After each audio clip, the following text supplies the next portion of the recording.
Hello, ladies and gentlemen, and welcome back. Really, welcome back to Trash Told You.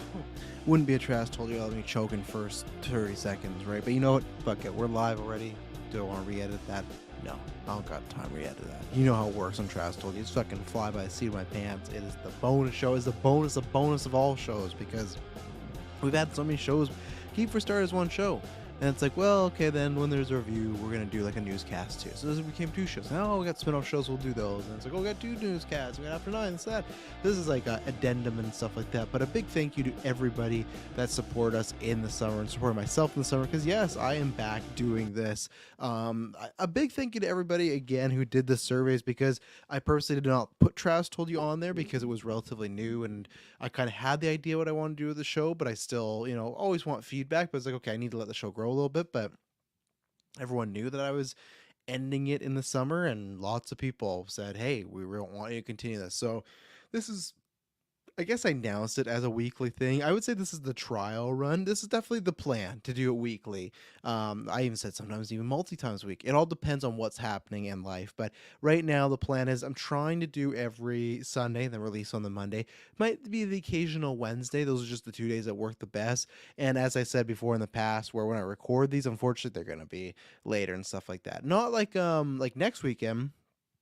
All the ladies they're out of town, they're seeing friends with the friends and stuff like that. Emily usually once a year goes up to the family cabin and has a good get together and stuff. So that's gonna be a day where Sunday during the day I'm gonna do Travis totally right in the middle of the afternoon and stuff like that. So there'll be times where I will, but most of the times for the live people, unfortunately, it was always a fun time to do that. And in the future, if I can plan that, absolutely I will. But for it to be weekly, I have to do this kind of late night. But if you're ever a night owl, whether you're an Eastern, you can't sleep, or you're Pacific, because right now it's only 9:40. It's not nothing crazy. But if you're a night owl like myself, come join. Come, give me a topic or two. And if not, you head over to Patreon, join any tier, and you get to send in a topic, thoughts, a question, whatever it may be, things like that. So now they'll get into the routine. Like I said, the plan is right now for it to be dropping Mondays, but especially the holidays, we'll see. But usually at least once a week. And if it's not, then I will, of course, let you know and say, hey, skip a week, something's come up, I'm sick, etc., etc. But yeah, that's why it's a trial run too, because at least with the other shows, reviews, even the biggest ones, reviews, newscasts,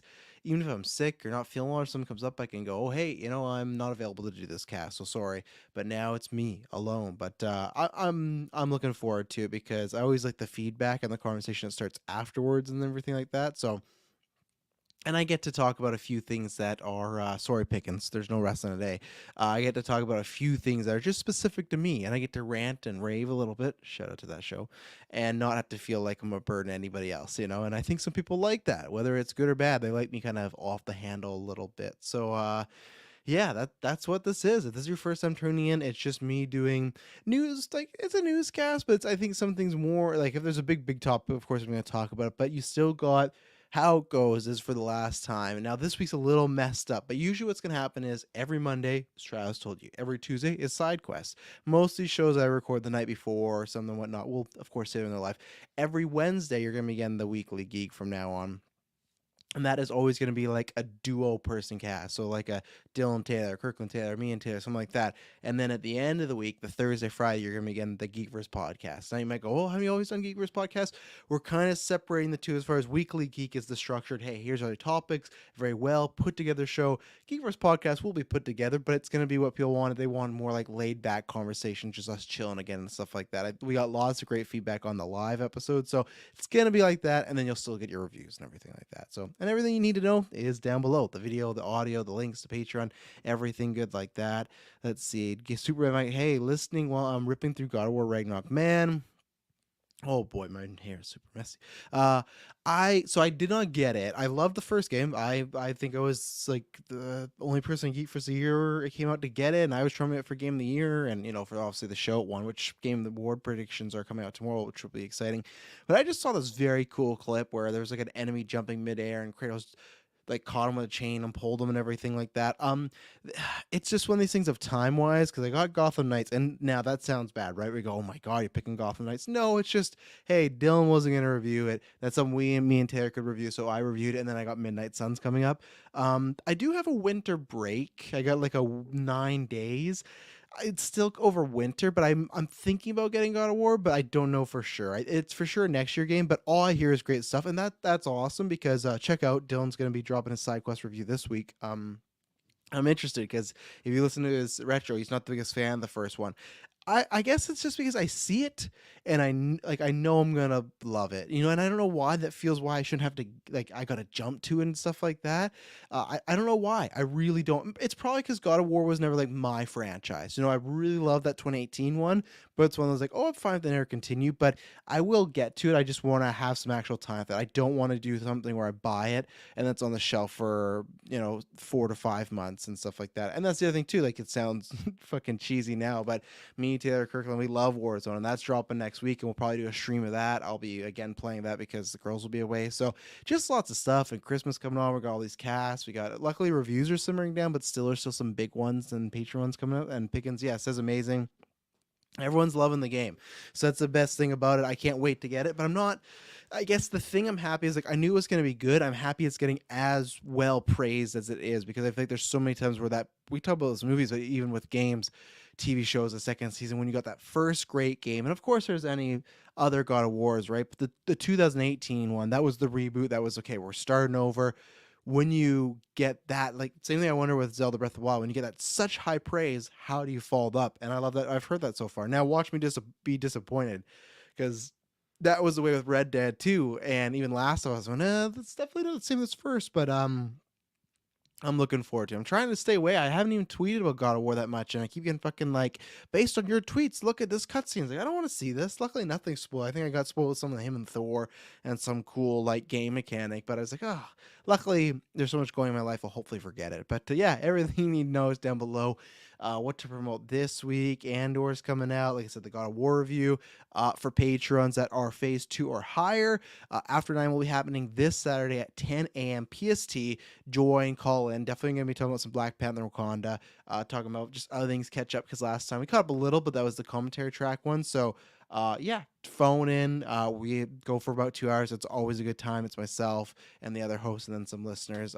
Yeah, if you're phase 2 and higher and patron supporting us, come do that. Lots of fun. And then most importantly, again, just a big thank you to everyone that supported the charity stream. I think I've done this a bunch of times, but I want to do it on the first episode, Trash told you, because, like I said, we didn't hit our goal, which was tough. I'm not surprised really, because we jumped a tier. Like if you've ever noticed, we always go on 500, 1,000. Last year was 2,500, but because we got to 3,300, like, well, we got to skip 3,000. So next year we won't, even though we didn't even hit that, but it doesn't really matter because it's just all the money. Luckily, that's what I love about the Extra Life. It just goes there. It's not like, oh, you got to hit the goal and you lose it.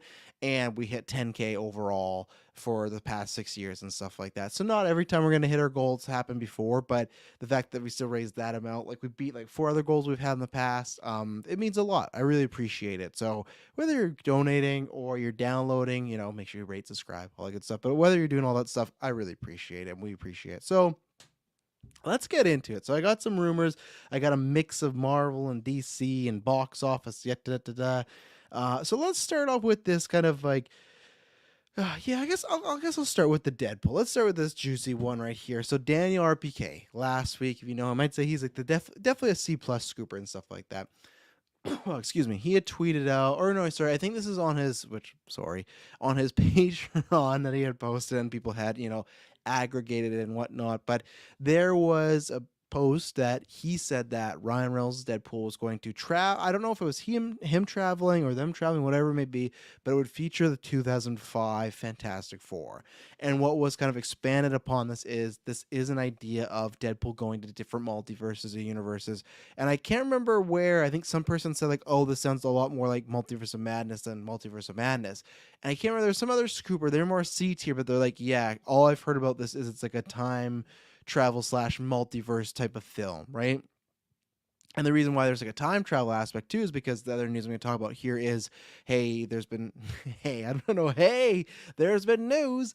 No, there has been news again from Dan RPK, and this one got backed up by a lot more people as far as Owen Wilson's going to have a role in Deadpool 3 as Mobius. So to me, that tells me a lot of things. One, Owen Wilson being added That's great. I love Owen Wilson, despite some of the stuff in his personal life about his kid, and it's not the greatest. I hate that. We'll talk about Kevin Conroy. When it's great when you have this idol and they're just not perfect, but just like you hear nothing but good things. Owen Wilson, don't internet search if you don't want to. It's nothing illegal. It's just kind of like, oh fuck, it sounds like could be a big asshole, but you know the whole story, right?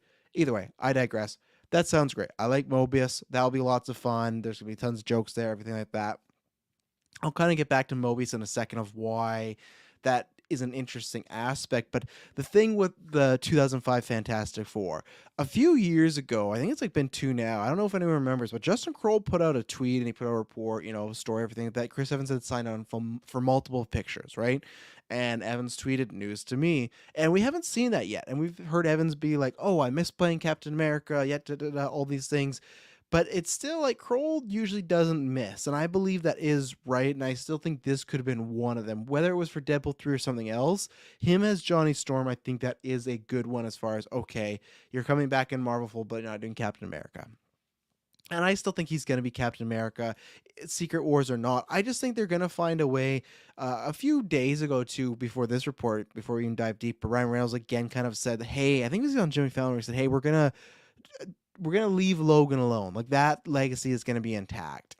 And I think if Evan sees the way they do this in Deadpool 3 and Jackman gets to, have his cake and eat it too, where he gets to come back, do crossovers, do some appearances, but Logan doesn't get touched, I think he'll go, hey, I'd like to do that. So I think that's going to help. And with this whole Fantastic Four thing and him different universes, it's funny because originally in Deadpool 2, I don't know why it got axed. I'm not sure if it's because of the movie or etc., but I don't know if anyone remembers this. If not, you can go look. There's concept art for it. They were going to have the Fantastic cast, at least the Thing and Johnny Storm. I think that's a concept art, maybe all of them. But I think that they were gonna. I don't know what they were going to do with them, but they were going to be in it. I think there's probably some stories out there. I think it was all for gags. I'm not sure if he was gonna kill them or something like that, and that's what's gonna get in my pitch here or something like that. But they've been working this a little bit, right? And that's again to this rumor that they might go into different Fox universes. My pitch has always been, and this was a couple years ago, and this is even before Jackman, where it's kind of a play on it. But if you don't know, there is a comic book called Deadpool Kills the Marvel Universe. Now, can't really do that. I don't think he'd call it the Fox universe, but I think it should be something like that. Now it might be like Deadpool and Logan or Deadpool and Wolverine kill the X-Men universe, something like that, right? You got to watch them and not make it so wordy because they could just call it Deadpool and Logan, Deadpool and Wolverine.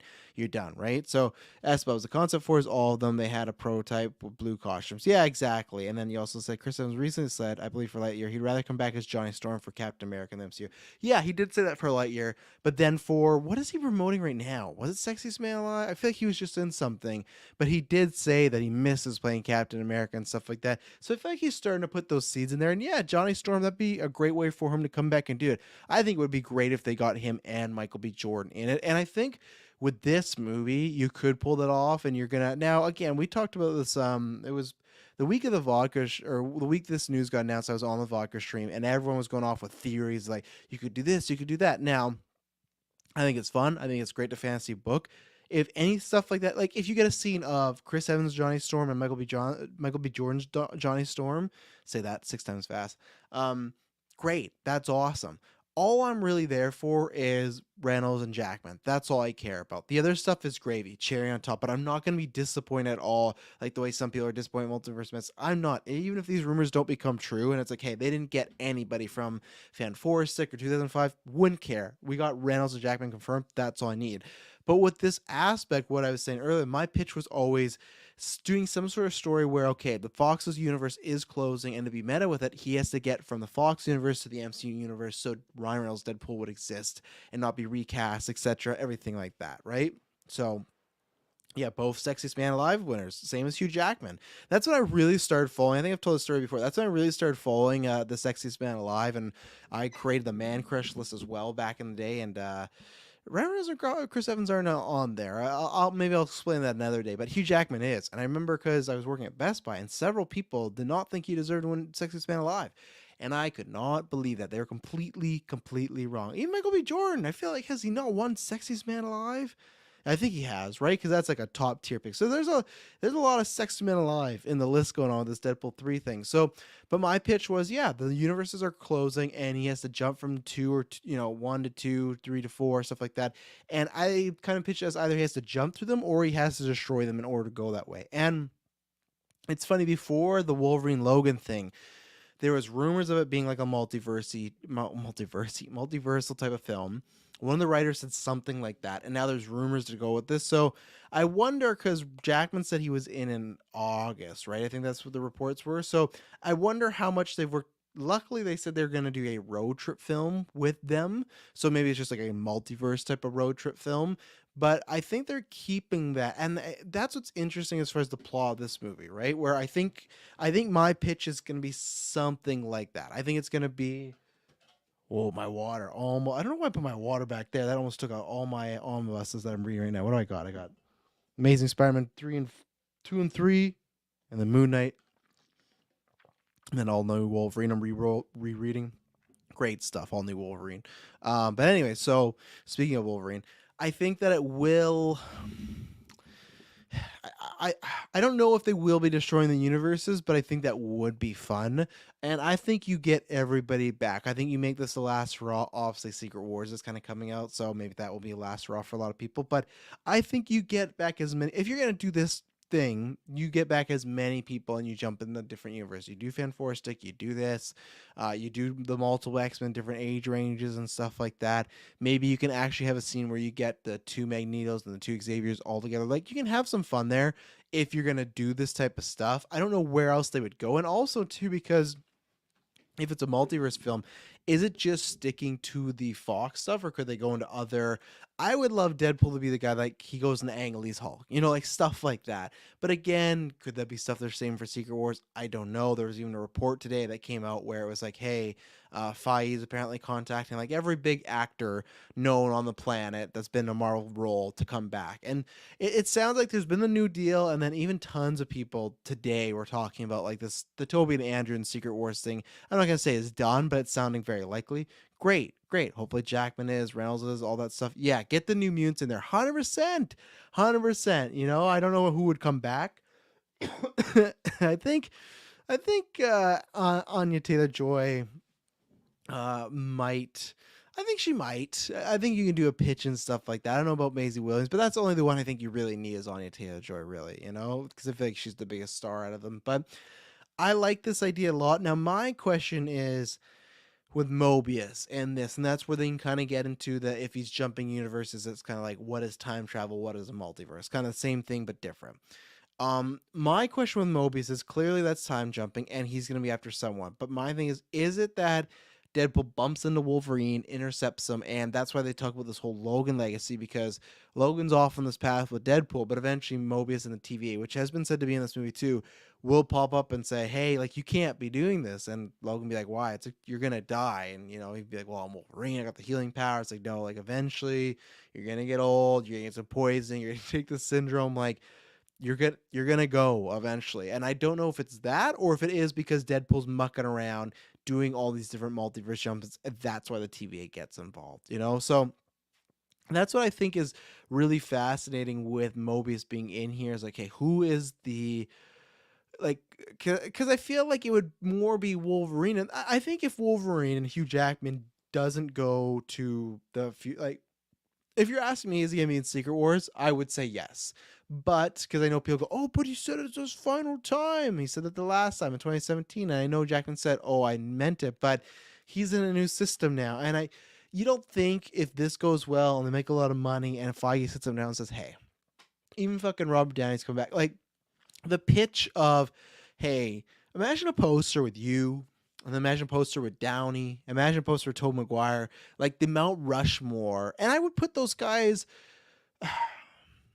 I'm trying to think who would be the other Mount Rushmore people, because I do think, in chat, if you're in there, let me know. I think Jackman 2000s would be.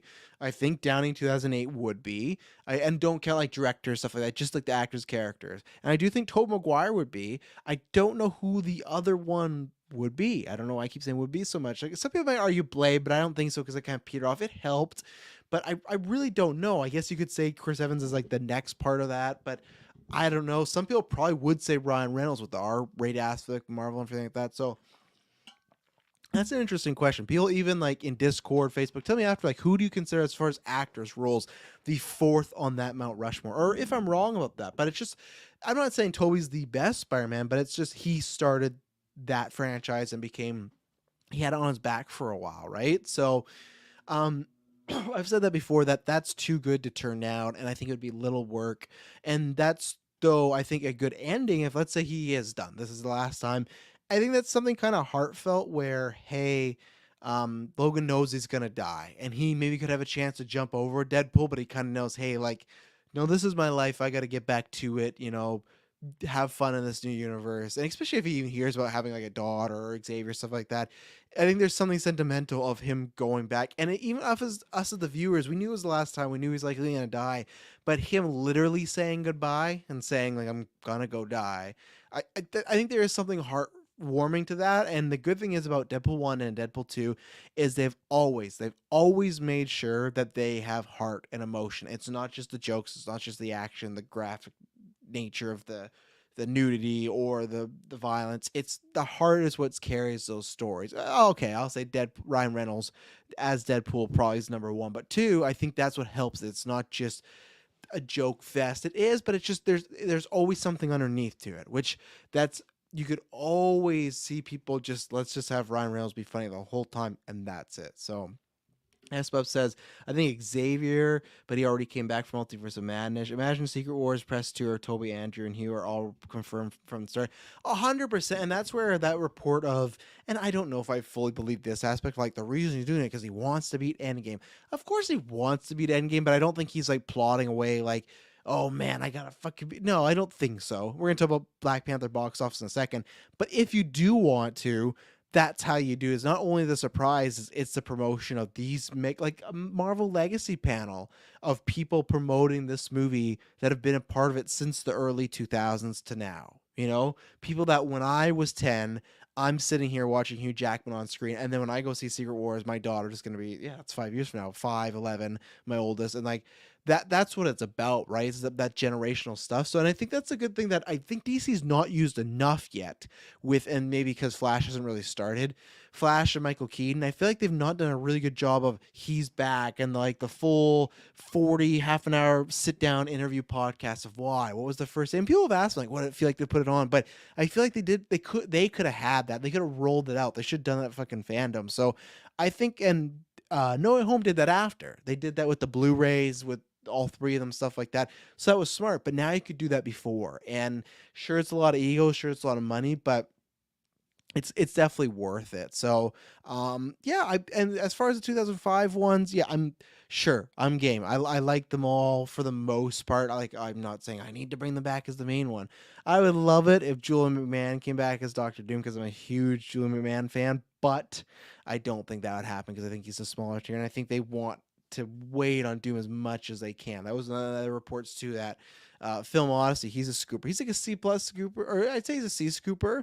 And then for some reason he just announced that he's gonna be shutting down his account. So he said he's getting busy, so maybe that's it. I wasn't sure if it was getting trouble with scoops and whatnot, but he was tweeting out a bunch of stuff. And that was the other thing he tweeted out today too, is that Kang is gonna be the main villain of Secret Wars. And someone asked him about Doom, and he said, yeah, Doom will have like a presence, but it'd be more of a minor presence to pick up when Kang gets defeated, which I think, again, that makes sense. I don't think so. If you do Endgame, right, and then you do Secret Wars, I don't think you can ever pass Secret Wars because that is you. If let's say it all goes to plan, right? Let's say Feige and team gets Downey, Toby, Emma Stone as Gwen Stacy, like Hugh Jackman, all Chris Evans, all these characters, ScarJo, everything. Even if you lead to the next big, like a Galactus, Annihilation, it's the first time of the X-Men. I think that is really shooting your wad. And that's where I think you could see the whole, not superhero fatigue, but people tire on a little bit. But the good thing is with the X-Men, I think they'll keep them at least profitable. I don't think people are going to turn away and be like, fuck, I'm done with the MCU. Be like, okay, they're doing X-Men now and they're doing Doom. I think there is a great story there. There's things to do. But if you do Secret Wars, you can never top that. I think on the Marvel side, I think that would pass Endgame.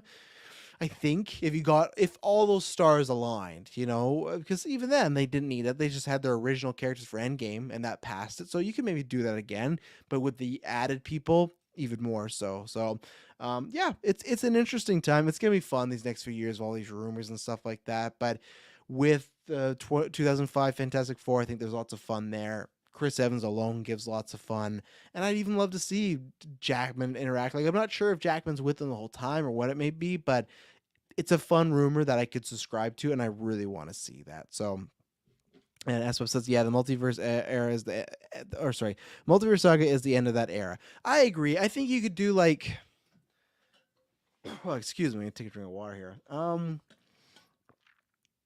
You could do like a one-off, like maybe one more in the future, like one multiverse film, or you keep that to what if an anime, which is great too. Because what if they're like, hey, we want to do a Ben Affleck, Tobey Maguire, Spider-Man, Daredevil movie, but yeah, we're not gonna do a movie and the multiverse saga. What do we do? What if we did What If? Because it's all canon now. I think you could see stuff like that, like use What If as your multiverse thing. That's fine, and maybe one movie down the line. But I agree that I think you kind of stop that. And I don't know. It define like what do you define as a soft reboot? Because some people have been saying that, right? Oh, they're gonna reboot the MCU with Secret Wars. I don't think that. I think a soft reboot, sure, but if it's still set in the same universe, it's not much of a reboot. To me, a reboot is they start all the way over and they recast Iron Man. They just pretend this is a new. This is the Iron Man. They don't even talk about multiverse and stuff like that, which I think could happen one day, but I don't think it's gonna happen here. So let's take a break, and we're going to be talking about the director of Secret Wars, or the lack thereof, and some Black Panther box office, and a bunch of other good jazz. So we'll be right back. And we're back with my new setup, because I didn't do many Trash Told You So's, or fuck, Trash Clay bane of my existence, said that once, not something I had, but and also it's not just Clay, because I feel like so many people use the hashtag, and I see hashtag Trash Told You So, and but I don't want to call them out. I'm gonna be nice about it, but oh, excuse me, I haven't done this setup here. I gotta change. I've still been busy. This weekend, literally last weekend was the stream weekend, and this weekend I did like just all family stuff. But when the girls were sick, so it was like a lot of movie days. But I honestly was like not checking my phone. There's some stuff I should have done, but I was like, I need a fucking veg out weekend. And sometimes you just need that, right? You just need like, I'm gonna put on movies. That's where I ask Bubs. I see ya. Fucking the letterbox race of like who can watch more films in 2022, and like films that are new. Fucking U.S. Clay and Patreon Clay trying to cheat, being like, look at these 2,000 movies I've watched this year. It's like, dude, you've seen this movie 10 times. Don't even think about it. I love you, Clay. But yeah, that's where this weekend we watched a bunch of stuff. Start to inflate the record by watching some good old Christmas movies. They count. And it's like, cause it's bad. I fucking love bad Christmas movies. That's one of my favorite genres. Now, here's the catch: I could only watch that if I'm with Emily. It's like one of those kind of so bad movies. If I was alone, I would not be watching them. They're not as fun. But that's why it seems to them. Hey, maybe watch the 2022 ones first, so I can get those films up there. And so far I'm like 1 for 3 as far as enjoying them. I this year so far the 2 ones we watched, and me and Emily we want to last year, and we're hoping to this year try and do a podcast of just me and her talking about the bad Christmas movies we've watched, like which ones you should, because I feel like there's some that you should because they're just kind of funny, like maybe the Lindsay Lohan one, spoiler for that podcast, but like that's a movie that I really liked. Okay, sorry. I really liked in the spectrum of bad Christmas movies. You know why? Because you got to still be a bad Christmas movie. The ones I watched on the Women's Network, the two, they weren't. They're trying to be good. They're trying to be well made films. Like, no, embrace the cheesiness, embrace the really bad acting. She's the embrace the bad scenarios. So yeah, Espo says I've divided my newly released section on Netflix to catch on. I'm at 59 movies right now. I think I'm at 63. So, and I knocked off Weird Al this week. I really like that. I'm not sure if I said this, S-Bubs. You should watch, and then anybody, if you liked Weird Al, watch Walk Hard. Because fuck, man, that I liked Weird Al, but that just felt like a, not even that. Like I think I gave it like a 3.5 out of 5 on Letterboxd. It just felt like a step down for Walk Hard. But Walk Hard, man, is so good. But I guess you got to watch Walk the Line and some other ones. But so I knocked that off. I got The Woman King that I'm going to be trying to watch this week. And then luckily me and Emily have finished some shows. So I'll get back to some movie watching and stuff like that. But and we'll got all these Christmas ones and things like that. There's a good Christmas one coming out this week with Freddie Prinze Jr. on Netflix. So fuck yeah, I can't wait. But speaking of movies coming out. Black Panther Wakanda Forever has come out. You can go check out. Thank you to everyone that checked out our review. I'm not sure where it's going to land, but it's done pretty well as far as the listener listens and stuff like that. I'm not sure if it's going to beat Thor or Doctor Strange. No one's beating Batman. Well, I don't want to say that, but the Batman review is, there's Endgame and then Batman. They're both pretty far. The rest of them are kind of trickle and whatnot. But Black Panther Wakanda Forever. So it's interesting, right? So Thursday estimates came in and they were lower than Strange and Thor. And I was like, whoa, all right. And then it came in the Friday and then the Saturday and the Sunday. And now, even right now, there's a tweet by Katisha Panda where it's like, hey, the Sunday's actually looking a lot higher, or not a lot higher, but higher than the studio expect. But it's going to either way finish somewhere around the low 180s, which it's funny saying the low 180s. That's a great opening. It's hard for me to take this because I'll fully admit it. I said the Batman was gonna be, the Batman was gonna be 200 million, and then I said this is gonna be 200 million. I was wrong on both. My box office, I think, since the pandemic, I think Spider-Man I did get right about being $1 billion, but I think I changed it like a week and a half before. I'm like, okay, I'm feeling it, just because I started to get those people talking about so much. But I had that with the Batman, where so many people, I would go to a restaurant or go see a movie, like, oh, you're gonna see the Batman? Oh, I can't wait to see it. So I was like, this is gonna maybe not hit $1 billion, but do that 200 million. It's wrong about that. So I've been pretty wrong on like Top Gun. Like, I didn't think it was gonna bomb, but didn't think it was gonna be that. Like, I feel like I don't have even look at our draft list we talked about last week, right? Where it's me, Taylor, and Kirklin. I'm last place, and few of them are because delay. So I will say that, but like, I just like Super Pets. I thought it was gonna do a lot better. Even Halloween Ends, even Nope. So we'll see what happens. The film Twitter bubble. It is a little bit, but like I said, because the Batman, there was people.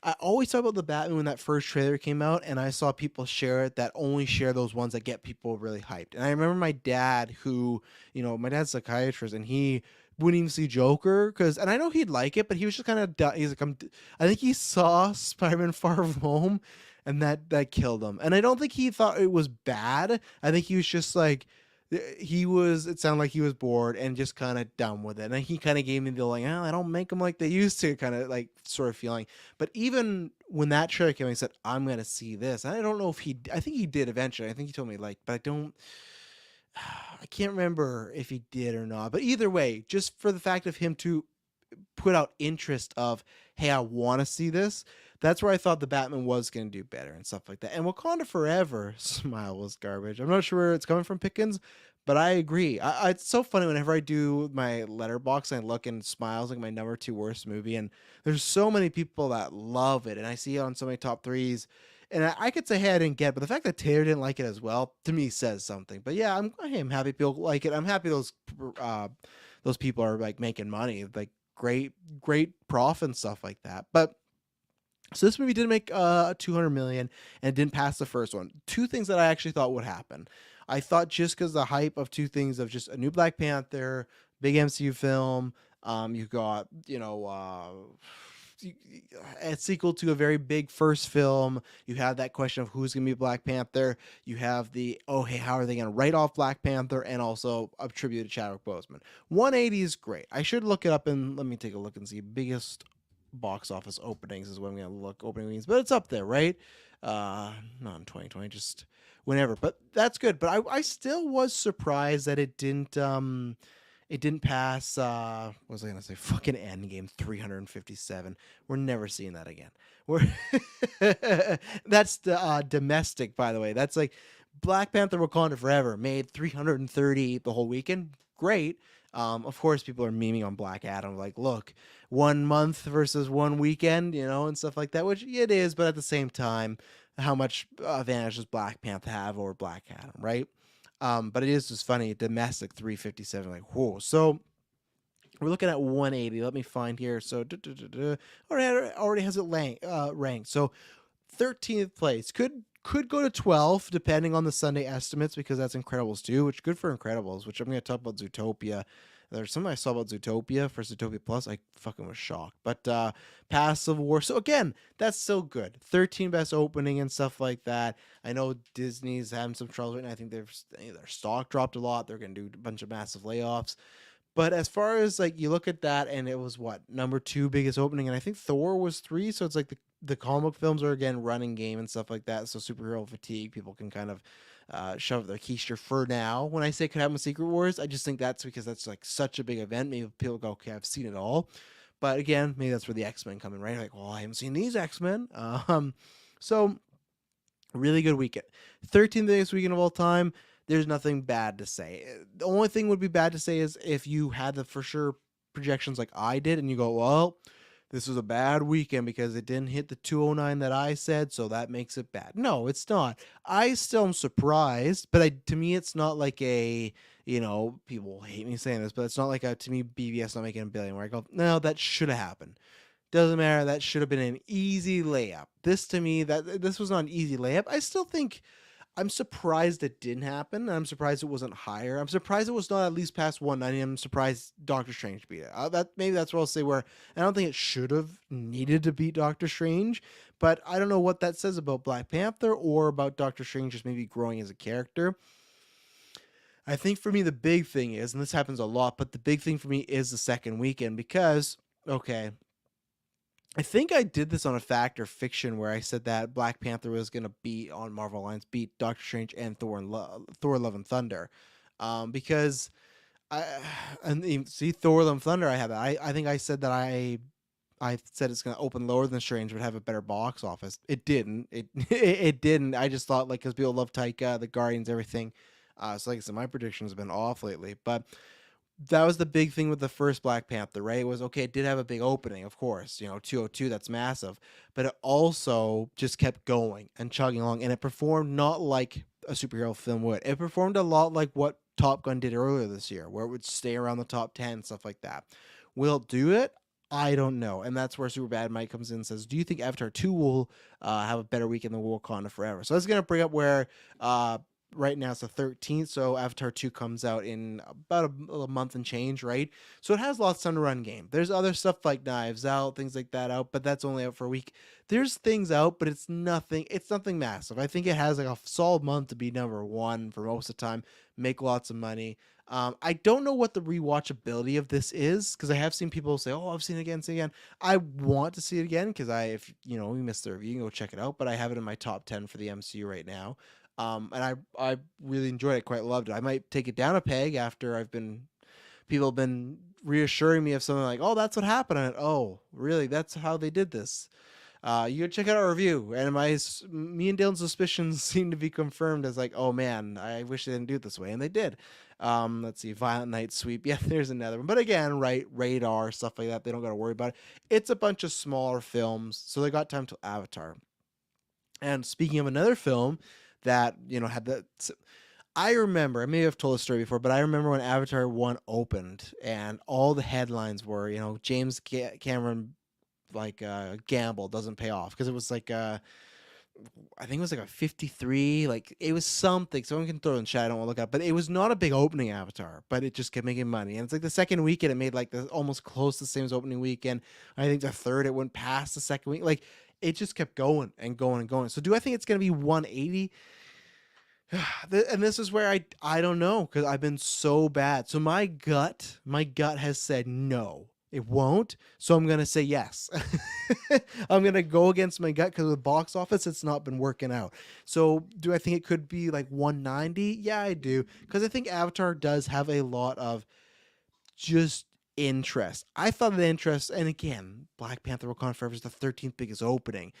I just thought the interest would be enough to get it past the first one. It's not that it's a disappointment. It's not. That's a huge opening weekend. Like I said, Black Adam did a month's worth, and this did this in 3 days, what Black Adam did, right? So, good thing it stayed in the theaters for like 6 months. Well, yeah, and that's the thing with Avatar, right? It kept chugging along, and even it won't even have that this go around because it has January, but then in February, you got Ant-Man. It has changed. So that's one thing that I know people go, well, they never doubt James Cameron.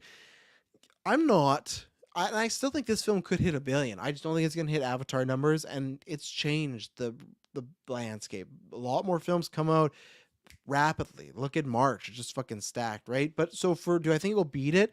No, but my prediction's going to be yes, just because I've been wrong a lot lately. But no, I don't know if it has that juice. But again, it's the sequel to the biggest film of the year that's been decades in the making, right? So I think there's a chance. So yeah, Black Panther Wakanda Forever did well. I'm very excited to see what the second weekend does, see what the drop is, and we'll go from there. Speaking of, let's take another ad break, and we'll be right back.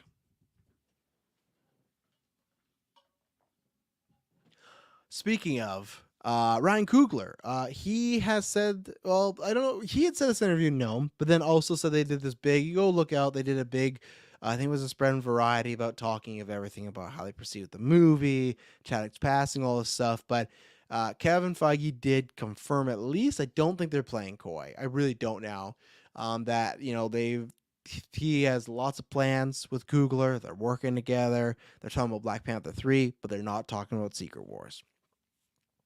So it seems like Coogler's not doing Secret Wars. I'm not surprised. It was always a crapshoot for me. I think at one point I did really convince myself. I thought, oh, Wakanda Forever is going to have a great weekend, which it did, and we'll get that announcement. But I think there was two things here where they said, hey, they're talking about Black Panther 3, they're talking about that Wakanda series, and they're talking about Okoye series. And they said even maybe more, right? And he would have a hand in those. So that's where it's like, one, he's just very, very busy. He's doing all that stuff. Two, I never thought before he was going to do a whole big crossover movie. I just want it to happen because even with this one, I have some more cons than I do with the first one. But Coogler just makes such a fucking good superhero. He just makes good movies. He just he brings in that raw emotion. Like what was some of the Deadpool ones, but he does to me superior. Like you can tell when it's a Ryan Coogler movie. Yes, we have the Marvel formula and all this stuff, but to me, Ryan Coogler's movies just have they wear their heart on their sleeves, whether it's for pain, joy, adventure, sadness, happiness, whatever it may be, humor. It's just great stuff. So if that's already the case, that Black Panther 3 is being made by him and he's wanting anyone else to do that, because I still think there's a chance BP3 comes out before Secret Wars. And if that happens, he doesn't want anyone else directing it. So I thought was one, he's busy with other projects. Two, don't know if he wanted to do the big crossover thing.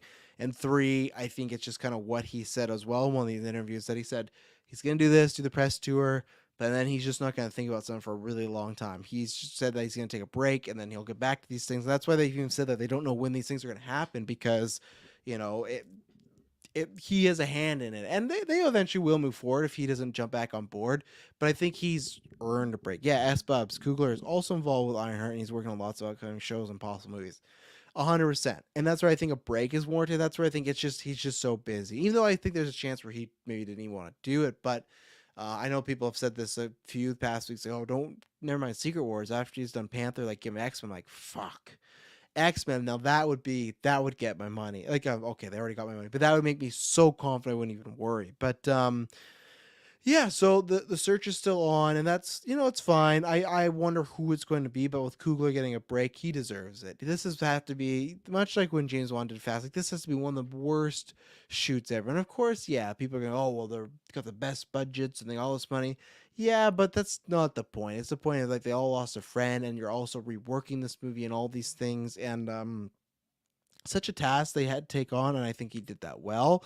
And then as far as for Secret Wars and who they get, I still think it will be someone that they've worked with before. I think, obviously, I was going to say it's different because, Kang Dynasty is the first one, right? And then Secret Wars. So I think a lot of people go, oh, well, if Peyton Reed was going to do one, he'd probably do Kang Dynasty because he's introduced Kang. But at the same time, if these rumors are true that, Kang is the main villain also of Secret Wars, I think it's fine if he were to do that. I just feel like Peyton Reed, we'll see how this film goes, but is probably the most likely choice. That's probably why he didn't do Fantastic Four as well, because I thought that was weird, where it's like, why is he not doing F4? He's always wanted to do that. He wrote a script. I'm sure he could rework it in the MCU. But I would be for that. I don't want Chloe Zhao. I don't want that.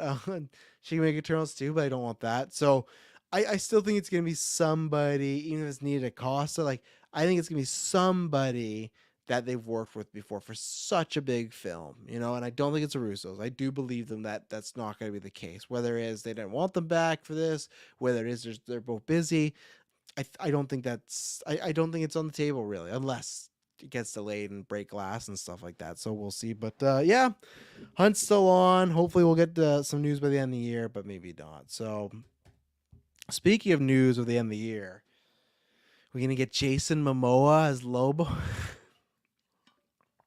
God. So what a shitstorm Momoa created last week, where he posted a video and he just talked about dream projects coming true, all these things, and yet da da da. And everyone's like, and he said Maestro, and it was like Zack Snyder, Justice League 2, James Gunn, like all this stuff, right? None of it was true. Now, he has said, because in the interviews, he talked about this big thing and the DC thing. And for a while, people thought they were the same thing. He did clarify, hey, no, the DC thing I'm very excited about, can't wait for it, but this other big thing, that's huge. Whatever that is, who knows? I think people said he had posted a similar video when he got the Dune role, so it could just be something that he's loved his whole life and it's happened, right?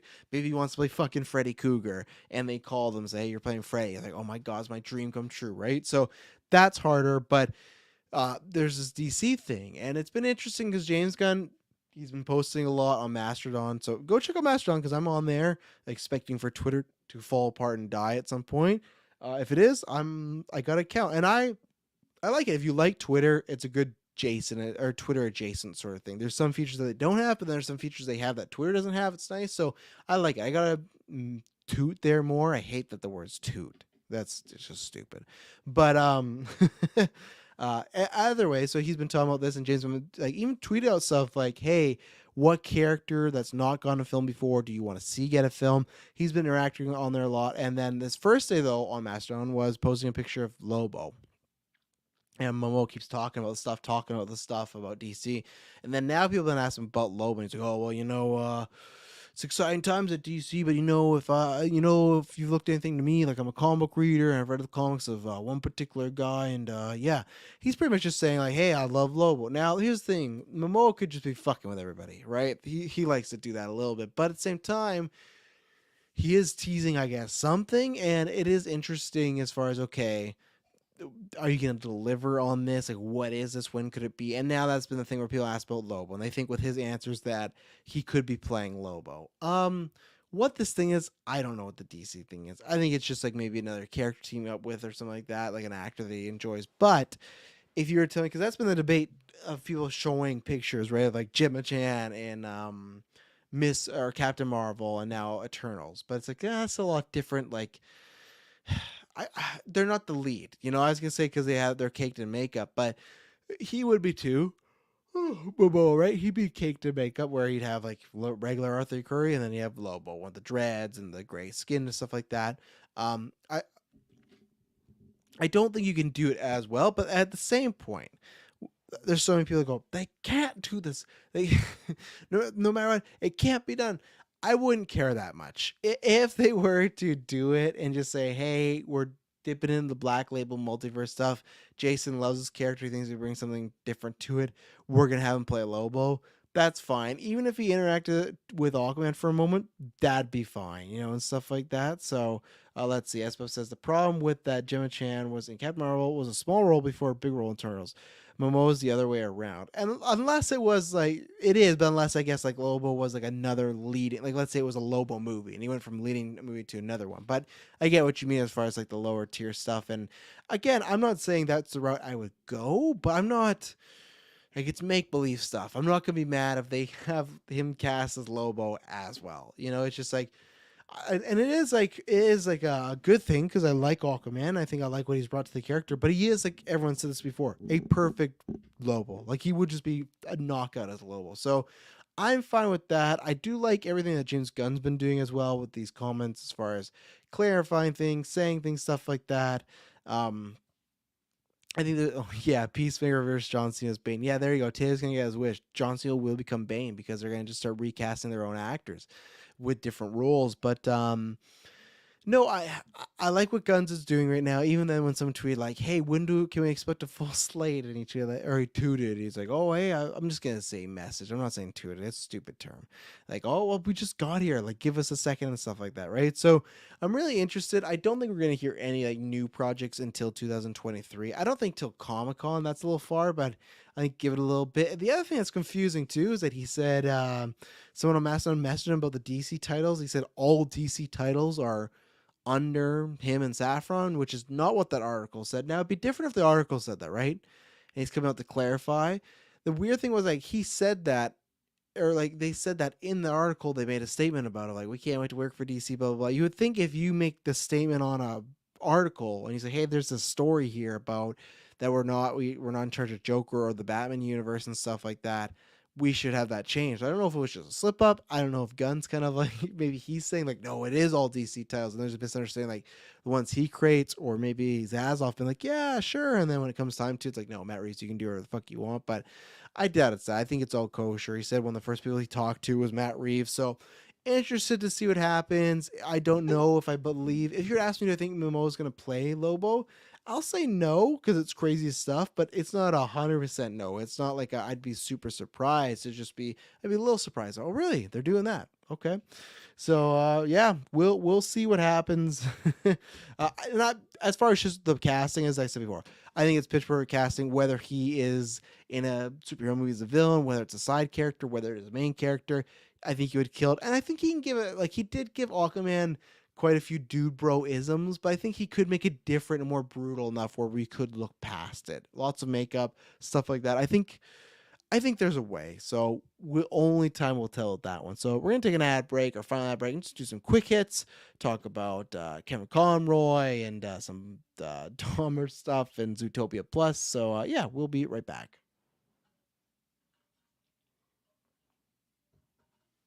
And we're back. So yeah, to start with a bit of a downer. So yeah, this is the quick hits. What do we got? We're gonna talk about Kevin Conroy, some Agatha, Zootopia, and the Dahmer stuff. A whole fucking just wild selection. And this one will be a quick hit because with Kevin Conroy, because I don't make it a downer, and there's just so many people that have said these things better than I ever could, or you've seen it so much.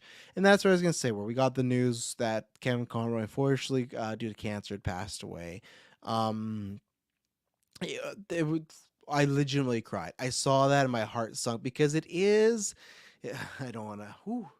I don't want to do it here. It's it's one of your heroes, and it's one of many other people's heroes, right? Like the reason I sink back is because that's a person's voice that's gonna be with me till the day I die. Because much like many other people, when they read Batman, that's who they hear, And it's not just because he's done it for so long. It's just because of what he brought to that role. One, he cared legitimately about Batman and Bruce Wayne and those characters. And two, was just his actual performance. Just to the point of you listen to some people, they're like, look at Bale. I love Bale. I love his Batman voice, but like he has his regular Christian Bale American accent. Like, oh man. Like there's a huge difference, right? And it's like, well, no wonder why they don't sound the same. But with Kevin Conroy's Batman and Bruce Wayne, he made Batman not sound like a fucking complete monster, which I like Bale's monster voice, but he didn't make him sound like a monster. He just like changed his tone enough. And then Bruce Wayne, he was very happy and hi, I'm part of the Wayne Foundation. Like he did such a good job of dedicating those two different like vibes, themes, stuff like that. And like I said, I'm not alone, and that's the voice I hear, and that's what I grew up on was those Saturday morning Fox cartoons like that, X-Men, Spider-Man. Like those are before I got in the comics, those were my comics. Those were my formative years, and now especially too, where I'm a dad and we were just talking about the other day where we got to watch Christmas for Joker or Christmas with the Joker because we watch that every year for Christmas, and it's something now, and it's not that way for everybody, but for me, my kids grow up with this Batman. Like when they heard the voice, I can't remember how it was, but in Multiverse there was a moment where they like heard Conroy's Batman, like, oh, Batman, like that's the voice, and it brings a lot because it's not like I was saying, not because he's just done it the most. There's been lots of actors that have been giving good material and good stuff, and there's a few in my hand I could say, oh, they did a really good job, but they all just kind of blend together or blend in the background. And that's not a bad thing. You got a gig, you're doing a good enough Batman voice, that's fine. But there's some you can tell they're trying too hard to be Batman, or they just don't have the gravitas. Like with Conroy, and I know people are talking about that with the Cape Crusader, that show coming out of like, oh, is he going to voice him? And there's this debate, like, yes or no. I was never on the debate of no for anything, just because this is why, and I tweeted about this, and some people liked it because I think they felt that way of like it was one of more like tweets recently, and I just think it's because I said the feeling of like we're gonna get a new Batman project, games, movies, animated stuff down the line, and knowing Kevin Conroy is never on the board now for that is kind of sad, and that's where for me it's like. As always, give people their flowers while they're here. That's why anytime there's a Batman project, if Conroy could do it, I'd be like, yes, do it. You know why?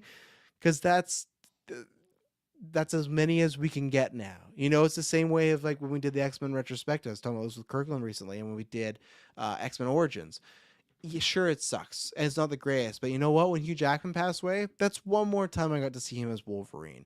And that's first world stuff and everything like that. But these are like geek heroes. These are still keep the child in me. And that's where it's like for me, definitely for me, not ready for a lot of these childhood heroes to pass away. Like people like I've just watched China movies like Jack Nicholson. When that happens, fuck, that's gonna hurt me big time. And this is one that hurts me because, and even for people recently that like with Hager passed away, like I love Harry Potter, but it's not my franchise. But now there's something where I have not watched anything yet. A lot of people did. I was busy, but I also just I couldn't watch anything yet. Luckily, Twitter is just filled with clips, so like I've seen a lot of the stuff. Like I've seen it all. I think I've seen almost everything he's voice acted and stuff like that. But I just mean like I've seen clips, and it's not like, oh, I can't watch it. But it's just there's something not right about now putting on even a pre-recorded episode of Batman from the '90s, knowing fuck, like Conroy's not here anymore. I'm definitely gonna tear up when I watch one of those things in the future, and it's just like I said, that's my childhood. That is just like hearing that voice. That was anytime I thought of Batman, I still do, but as a kid, that was Batman, and Batman was my favorite guy. He was my guy, and that has a lot to do with it because much like other people, I think the closest one for me in comics wise, there's tons, but I think the closest one for me is probably Scott Snyder's Batman that I'd put as a second. But my definitive version is like when we talk about who's the best Batman, usually we're talking about live action, right? And I can say, oh, okay, well, I love Bale for this reason, or I love Pattinson for this reason, or Batfleck for this reason, da da da da. And I have a favorite of my live action, but as far as just like favorite versions overall, not just voices, versions overall, it's the Batman animated series because he was to me the perfect blend of, and Conroy had a lot to do with this, but the perfect blend of a hero that is rage filled. That's why I hate when people fucking crack on the Batman hope ending at the end. It's like look at the Batman animated series where you had kids that would be, some of them were scared, but some of them also were just like, that's Batman. He's here to save us, even if the cops were against him. Like there is a heroic hopefulness to Batman. It's not Superman like flying in the trees or flying around saving your kid and stuff like that. But there's something to that character. But Conroy, with his voice and then the writing, would find a way where he could just flip it to he's the guy that you could see snapping and going down that route. And if people haven't, I implore you, like I'm not sure S Bubs if you have, but people that haven't, just even go watch Batman Mask of Phantasm. The grave scene with his parents and asking if he can permission to stop doing what he's doing because he's found love and he doesn't want the love, but he does at the same time, but he doesn't want it because he wants to still be Batman and save this city. And Conroy's voice acting, the score, fuck man, watch that movie. And if you love that movie, go watch the series because those series are like mini movies. They're fantastic. And I don't care to spoil this. Like this is, oh, and Superman Mike says sat in front row, sat right in front of Conroy at Montreal Comic Con 2018. Best Q&A I ever sat in at the con. And that's what I'll get to in a second too about Conroy. Just the man is, like I said, I don't care to spoil this. It's gonna be far off me. It's gonna be more Joker Batman time, but in our years of plans and stuff like that, we are going to be doing the Batman animated series as a retrospective, the same way we're doing X-Men. There was actually plans to do that next year, I think, because they announced Apes, and with Fantastic Four kind of, I guess it's 2025, so actually maybe not, but with Apes, that's like an 8-9 film franchise, so it'll happen later on next year. We've at the end of the year we're going to reveal our retros. Don't worry, we got some fun ones, so it's going to be a bit, but I can't wait because that is to me my favorite. Like I always think about like Breaking Bad first because of the live action, but just favorite show overall again is probably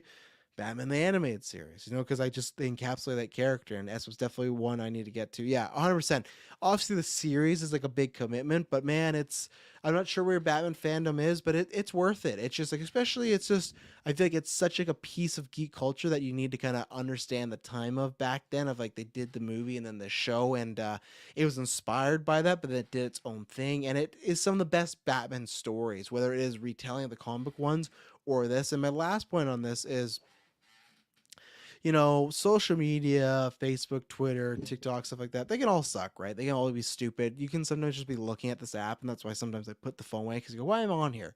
This is just like a waste of time. Yeah, it's fun to get some meme stuff like that, but it's like, this is like a cesspool at times, right? But that's where, stuff like Extra Life for us, or stuff like people connecting other people that are sick that maybe need help, or there's like a campaign for them to meet a celebrity and it happens and they get to see this person before they pass away and stuff like that. There is good in social media. And that's where this weekend I was always reminded of that, because I was down, and it sucked because what the hell were we watching? I think it was just like a bad Christmas movie, and I was watching this, and it's like, luckily I could kind of tune out and just like, hey, I'm gonna enjoy this shitty movie, and this sucks. And the kids are asking me, oh, why are you crying and stuff like that, but just like, and I didn't really explain it because they know that's Batman. I don't need to tell them the voice is dead. Like, keep that magic alive a little bit, right? But the best thing about that, I think what really helped and cheered me up and made it feel just kind of okay, was just scrolling. Because you do that, right? When you get bad news, you doom scroll because you're kind of hoping like someone's going to say it's not real or something. And 66, it's still younger. He's still got to live a life though, but still, it's not the age you want to be seeing someone go up. At the same time, I was seeing like all the stories, and not just about whether they are about him talking about Batman or people talking about Kevin's thing as Batman, or just him as a person or his life and how he came up. Like, it's so rare when you got one of these geek heroes that has like, and people don't have to be perfect. I'm sure he wasn't perfect, but like, just there's nothing shitty, really shitty that came out of him, right? It's like, man, this person that we love as Batman seemed like a genuine good person. And there's so many people, there's videos of people even posting like when they did the cameos, which I've never done a cameo, but even in these things, it seems like he's so genuine the way he talks to people, and he's just one of those rare kind of perfect ambassadors for Batman and DC and the geek world and stuff like that. And he's gonna be missed because, like I said, I'm not used to there'll be a new Batman project and I'll never be a chance it's him, and it's weird knowing his work is done. But yeah, go look in his career. Great guy. Just he's a geek icon. He really is. He got up there with his performances because when people associate you with a character, that even if it's a small group of people that do that, you've done something special. And that's what Kevin Conroy did. And yeah, I'm excited when we do get to that retro at some point. I think soon, once we watch Christmas Joker, I'm probably gonna be watching a bunch of episodes to like binge because I've just usually do that. Yeah, so let's transition into something. I don't know. We'll go with the happy one. Zootopia Plus. So I kind of forgot this was coming because I feel like this is one of those that they announced amid the Disney. I feel like it was the Investors Day, that one when they announced a bunch of shit, and it's difficult, right? Because for me, I really like these shorts, but I was disappointed again when I learned they were shorts. Because we got the Baymax, and then we got that with Up. I felt like they announced right away, like, hey, Doug Days is shorts. But I feel like they announced these things as series, and we get close, like, oh, it's shorts, and that's fine. I would definitely that vein of Doug Days and Baymax and this, I'd put this last. I didn't.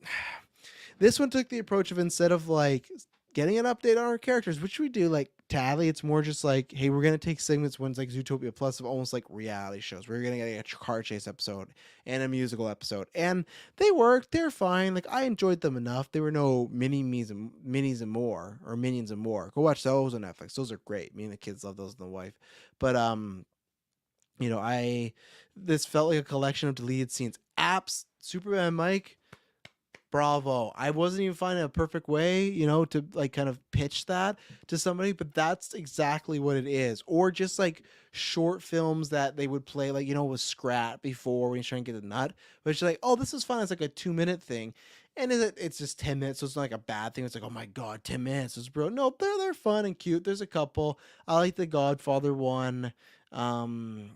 Shit, what was the last one? The last one was good too, and they're also like a barometer of good. But I was kind of disappointed. This just felt like a very easy.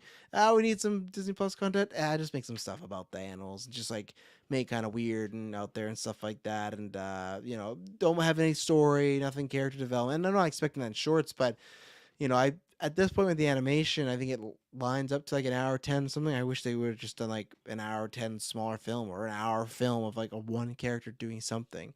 So they're fine. If you like Zootopia, they'll scratch your itch. If you have kids, I think that's a good job. What I was surprised about though, is I looked in this, and this is where, again, I hate to, not trying to shit on people, where I was surprised, or I was saying like Batman and Superman never making $1 billion. Like, I still think, oh, they should have done that. Was the fact that Zootopia hit $1 billion. It's like $1.04 or $1.03 or something like that. And granted, and this is why, again, I think this is a bad thing for BVS. In 2005, when we started in 2015 to 2019, $1 billion movies were just being slung around. But I still couldn't believe for the life of me. I had to check like multiple things. Like, it's $1 billion movie.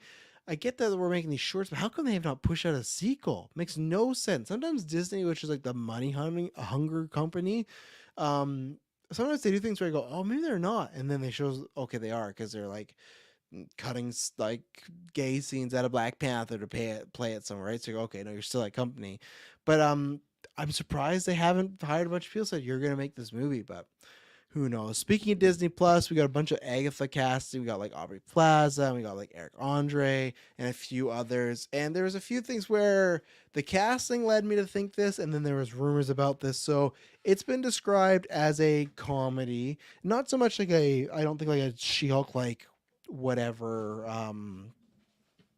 like legal, not legal, but just like it was pitched as like a half an hour sitcom. I don't think it's like that. Superman Mike says Zootopia was top tier Disney animation to me.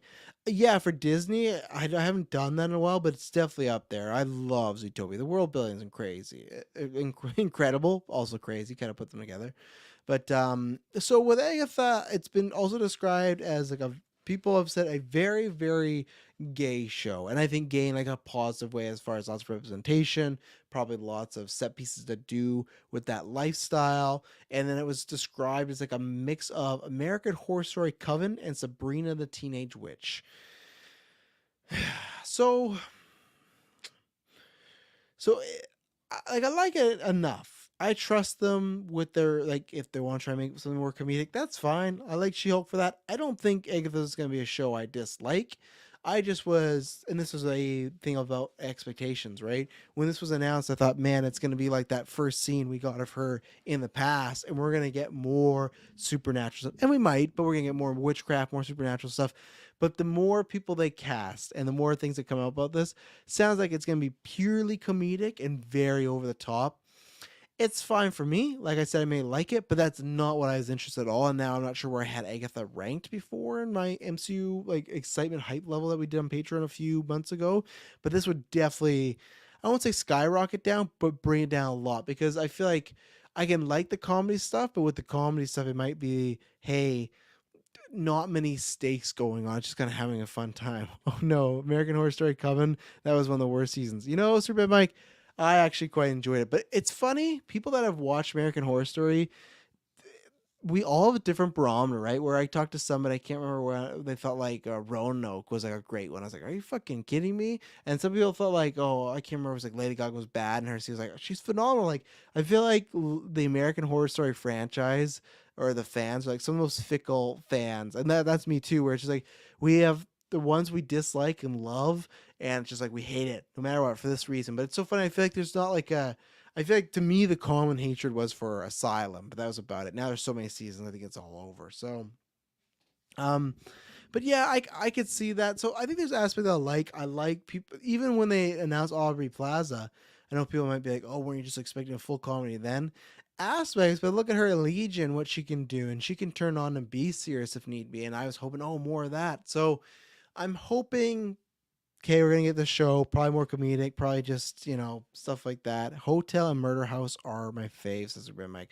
Murder House for sure. American Horror Story season 1 is like the GOAT.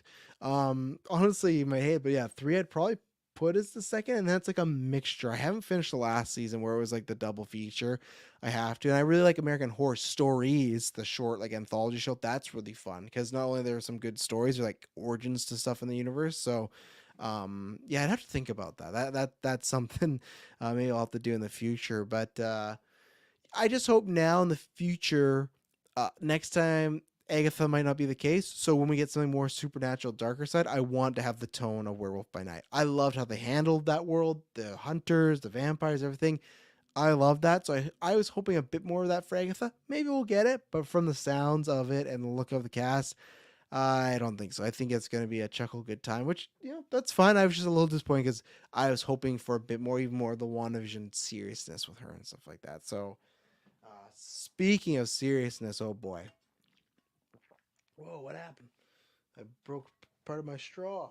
I found it. Welcome back, Trash told you. But the last topic today is, or last part of the quick hits is the Dahmer. So, the Dahmer spin-off, more series and whatnot, right? I haven't watched, they announced Ryan Murphy I think it's the second biggest English show behind Stranger Things, and then third because of Squid Game stuff. And it's just been killing the no pun intended. Anytime I say something like that, I'm not trying to make a joke or something like that, because I know some people are offended by the movie, the shows, etc. They're doing well in the ratings, so it made complete sense when they said, "Hey, we're gonna do 2 more of these, and we're doing Watcher season 2." Watcher season 2 is a show that I want to watch. No pun intended.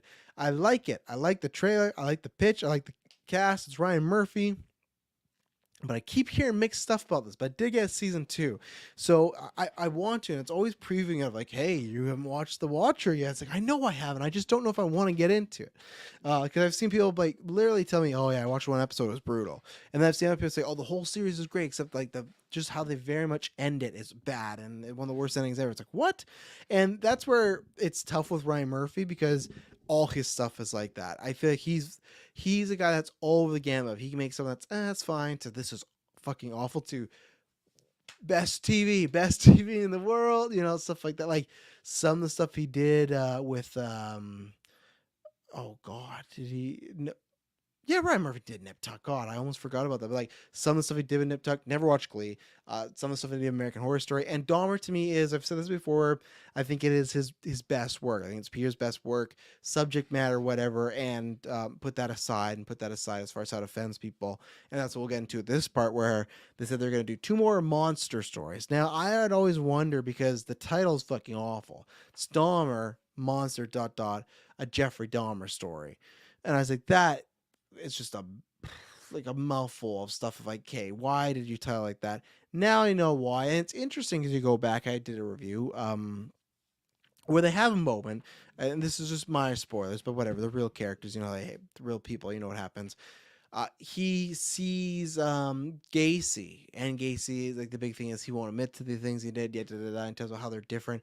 And the way they were setting up at first, I thought, oh man, they're setting up that we're gonna get Gacy next. But then they have like an actor cast, and they show him kills people, and there's like a little segment with it, right? So I went, oh no, that's just part of the show. But now I don't think so, because I feel like Gacy's the way to go. Now either you could do that actor again, or they could just recast it. Hey, we did that for that show. It's tough, right? Because purely from a business point of view, you can't say it's a dumb move. This show was a massive hit. People like true crime, and what people don't want to, kind of admit, and maybe it's not like maybe the best thing, but there's millions of people that are young and born, have no idea about the story, and they're catching on, and they're reading it or watching and stuff like that. Like I found out about Dahmer once I started watching I read American Psycho and watched it, and Dexter, where it's like, okay, I have like an interest in serial killers, not so much of like fascination, just more like what happens to a person that gets to them this point, because you can't just be born that way, and some kind of are, and then there's some that are made that way, right?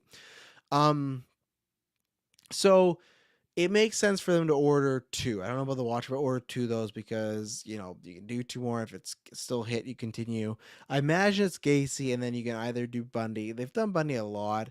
You could do why am I forgetting her name? Monster Eileen Warrows or Maros, or however you say her name. I can't remember it, but she's the one that Charlize Theron won the Oscar for.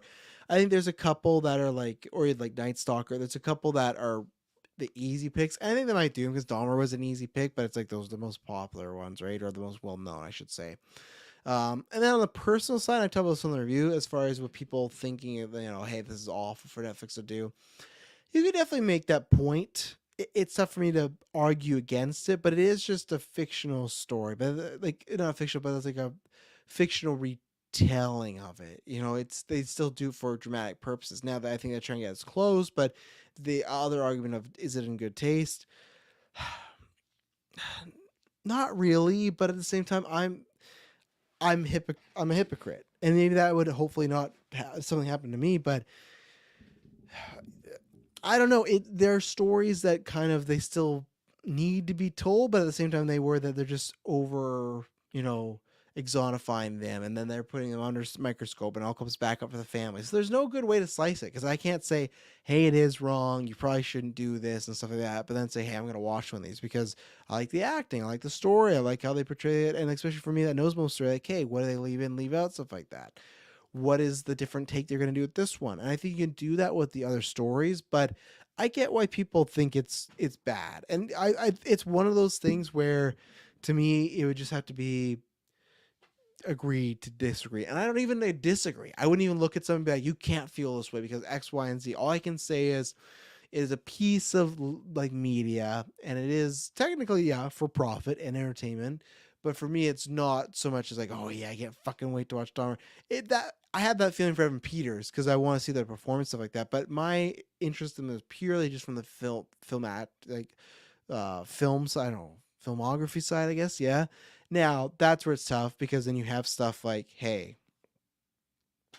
people dressing up their kids, dressing up as Dahmer for Halloween. That's where I think I go, okay, that's where the step's too far. And that's where it's like, that's on that parent not to dress their fucking kid as Jeffrey Dahmer. This is still a real person that hurt these families. And that's where it's tough, where it's never going to be in bubble, right? As it says, Rob Zombie's Halloween 2 was all about this exact debate. Oh, I know. I just rewatched Halloween 2 not too long ago this year because at one point on Prime that was like, it was like that. The first one, like Resurrection, were the only NH2O were the only 4 on there, so I watched them. Oh god, that one. But it's a debate that it's like any other debate, abortion, stuff like that. I know I'm jumping to the high things, but it's people are always going to have a different side of should you make a, like I said, fictionalized, realistic fictionalized version of a person that's caused so much trauma. That's up for you as a person. If you think it's in poor taste and they shouldn't do that, then don't watch it. Unsubscribe to Netflix, stuff like that. If you're like me, it's just like it's a piece of media that I'm gonna watch and critique for X, Y, and Z, and then hopefully enjoy that story and move on to a different one. That's easier for me to say though, right? Because I haven't been in any of those situations, and I do get it. Yeah, but it's a business at the end of the day, right? It's a business, and they're gonna do what they can to keep afloat and do this. And I will again, I'll watch them. So I have no leg, no room to stand on of oh you can't do this. No, it's a tricky situation. I think Watcher season 2, okay, maybe I'll watch that at some point. 2 more of these, that makes sense because maybe they could do more, maybe they won't. But we'll see. But yeah, that is my first episode back for Trash Told You. I hope you enjoyed it. I'll be back next week to talk more. I'll try and post a bit early next time. Send in some questions on the Patreon, everything like that. Thank you to everyone in the live chat for those live, like late night one. That was nice. I hope to see you guys here sometimes every once in a while. And I promise you, not be boring.